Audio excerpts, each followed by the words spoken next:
नमस्कार, मैं doctor R V Singh, centre head Indira IVF Varanasi में हूँ। मैं यहाँ पे infertility specialist and laparoscopic surgeon हूँ। सायन हॉस्पिटल मुंबई से 2004 में पोस्ट ग्रेजुएशन गायनी में करने के बाद मैं यहाँ पिछले 17 सालों से वाराणसी में गायनेकोलॉजिस्ट और आईवीएफ स्पेशलिस्ट की प्रैक्टिस कर रहा हूँ। पिछले 5 साल से मैं यहाँ इंदिरा आईवीएफ वाराणसी में हूँ। यहाँ पे लैप्रोस्कोपिक सर्जरीज, इनफर्टिलिटी, आईवीएफ सारे पेशेंट्स का हम लोग इलाज कर रहे हैं और इन 5 सालों में हम लोगों ने इंदिरा आईवीएफ वाराणसी से 3 से 4 हजार निसंतान दंपतियों को आईवीएफ द्वारा संतान सुख दिया है। आज हम लोग डिस्कस करने जा रहे हैं ब्लॉक ट्यूब एंड ट्रीटमेंट। आज हम जानेंगे कि नली या फेलोपियन ट्यूब क्या होती है, इसके बंद होने से क्या क्या लक्षण होते हैं, हम लोग कैसे पता करते हैं कि फेलोपियन ट्यूब बंद है कि खुली है, और बंद फेलोपियन ट्यूब का इलाज क्या क्या है। सबसे पहले हम जानते हैं कि फेलोपियन ट्यूब है क्या। यूट्रस या बच्चेदानी के दोनों तरफ 2 पतली नली होती है जो कि ओवरी या अंडाशय की तरफ जाती है। हर एक महीना जब महिला का ओवुलेशन होता है, अंडा फूट के निकलता है, तो वो फेलोपियन ट्यूब के अंदर आता है। जब कपल साथ में रहते हैं, इंटरकोर्स करते हैं, तो स्पर्म निकलते हैं जो कि बच्चेदानी से होते हुए फेलोपियन ट्यूब के अंदर जाते हैं। फेलोपियन ट्यूब के अंदर ही एग्स, अंडे और स्पर्म दोनों मिलकर फर्टिलाइज करते हैं, फर्टिलाइजेशन होता है। ये प्रेगनेंसी होने का पहला स्टेप होता है। फेलोपियन ट्यूब में महिला का अंडा और पुरुष का शुक्राणु दोनों मिल जाता है और मिलके भ्रूण बनाता है जिसको कि एम्ब्रियो कहते हैं। ये एम्ब्रियो 3 से 4 दिन में यूट्रस से आके चिपक जाता है, इम्प्लांटेशन होता है और बच्चेदानी में ये 9 महीना धीरे धीरे बच्चे के रूप में बढ़ता है और नॉर्मल या सिजेरियन द्वारा फिर डिलीवरी होती है। इस तरह से बच्चा पैदा होता है। अब हम देखते हैं कि फेलोपियन ट्यूब बंद होगी तो क्या होगा।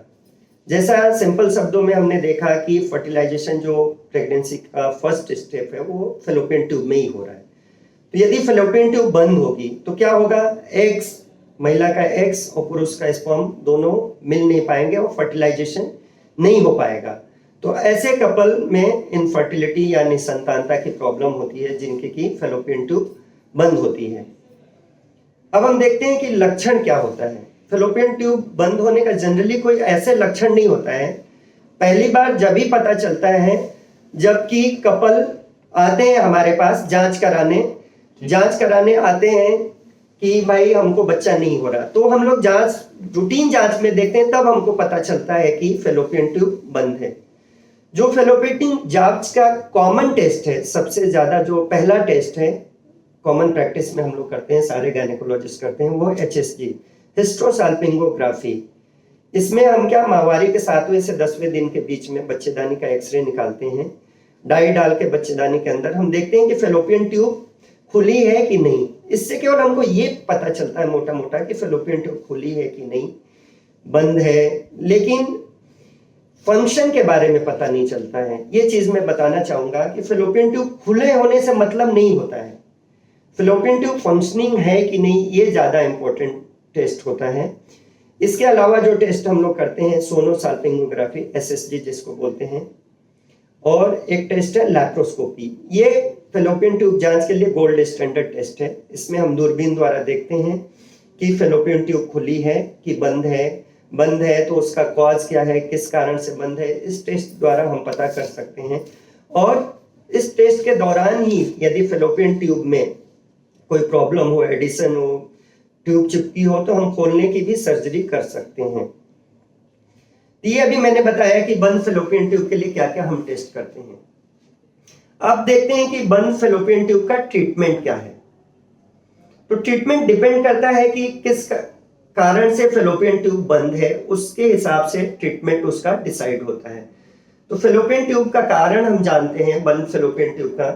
तो इंडिया में जैसा कि हम लोगों के एरिया में ट्यूबरकुलोसिस के कारण, ये बहुत ही एक इम्पोर्टेंट कारण है ट्यूबरकुलोसिस, जो कि महिलाओं में ट्यूब बंद का एक बहुत बड़ा कारण है। इसके अलावा है PID, pelvic inflammatory diseases, STD, sexually transmitted diseases, पहले कोई सर्जरी हुई है, एंडोमेट्रोसिस, तो ये मोटे मोटे कारण है बंद फेलोपियन ट्यूब के। तो ये कारण यदि हमको पता चल जाते हैं तो उनका हमको मेडिकल ट्रीटमेंट या सर्जिकल ट्रीटमेंट करके हम बंद फैलोपियन ट्यूब का इलाज कर सकते हैं। जैसे टीबी की बीमारी के कारण बंद है फैलोपियन ट्यूब, तो हम टीबी की दवा देते हैं 9 महीना से 1 साल 1.5 साल, डिपेंड करता है कि किस स्टेज में है। सेक्सुअली ट्रांसमिटेड डिजीजेस पीआईडी की ट्रीटमेंट देते हैं, एंडोमेट्रोसिस का ट्रीटमेंट देते हैं। इनके कारण इलाज के फिर हमको बहुत दिन वेट नहीं करना होता है। यदि आपने मेडिकल ट्रीटमेंट लिया, सर्जिकल ट्रीटमेंट लिया, तो 1 से 2 साल के अंदर तक यदि कंसीव नहीं हो रहा है तो फिर आपको अगले ट्रीटमेंट के बारे में सोचना चाहिए। मैं एक एग्जांपल ही बताना चाहूँगा। मैं शुरू के दिनों में आज से 15 साल पहले एक पेशेंट का मैंने एक्टोपिक प्रेगनेंसी ऑपरेट किया था इमरजेंसी कंडीशन में। उस समय एक ट्यूब मुझे लगी थी नॉर्मल है, और पेशेंट ने 15 सालों तक इलाज केवल करते रह गए कि हमारी दूसरी ट्यूब तो खुली है। उस पेशेंट का 15 साल बाद मैंने आईवीएफ किया यहाँ पे, और पहले ही चांस में उनको सक्सेस हुआ और प्रेगनेंसी मिली। तो फैलोपियन ट्यूब के इलाज में मेडिकल ट्रीटमेंट आप 1 से 2 साल तक लेने के बाद कंसीव नहीं हो रहा है तो एक आईवीएफ उसका बहुत आसान तरीका है इलाज का। आईवीएफ में करते क्या है हम, फैलोपियन ट्यूब में जनरली क्या हो रहा है कि फर्टिलाइजेशन महिला के शरीर के अंदर नहीं हो पा रहा है। आईवीएफ में वही काम हम बाहर करते हैं, लैब में करते हैं। महिला के एग्स को बाहर निकालते हैं, बाहर पुरुष के शुक्राणु से मिलाकर फर्टिलाइजेशन करते हैं और एम्ब्रियो बना लेते हैं। इस भ्रूण को बच्चेदानी के अंदर रख देते हैं।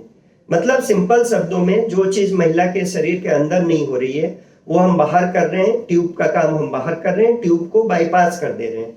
ट्यूब की कोई जरूरत नहीं होती है आईवीएफ में। अब ट्यूब कटी है, फटी है, कोई फर्क नहीं पड़ता, उसके लिए आसान तरीका है टेस्ट ट्यूब बेबी।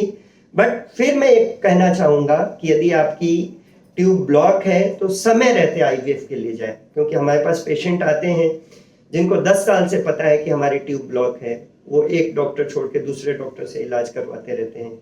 फिर जब हमारे पास वो आते हैं तो उनका ओवेरियन रिजर्व कम हो जाता है उम्र बढ़ने के साथ। फिर जैसे जैसे महिला की उम्र बढ़ती जाती है, इवन आईवीएफ में भी ओवेरियन रिजर्व कम होने के कारण उनका सक्सेस रेट कम होता जाता है। तो आईवीएफ को बंद फैलोपियन ट्यूब के लिए आईवीएफ या टेस्ट ट्यूब बेबी एक बहुत आसान और सुरक्षित इलाज है जिसको कि समय रहते करने की जरूरत है। इससे डरने की जरूरत नहीं है, इसमें कोई बड़े ऑपरेशन की जरूरत नहीं है।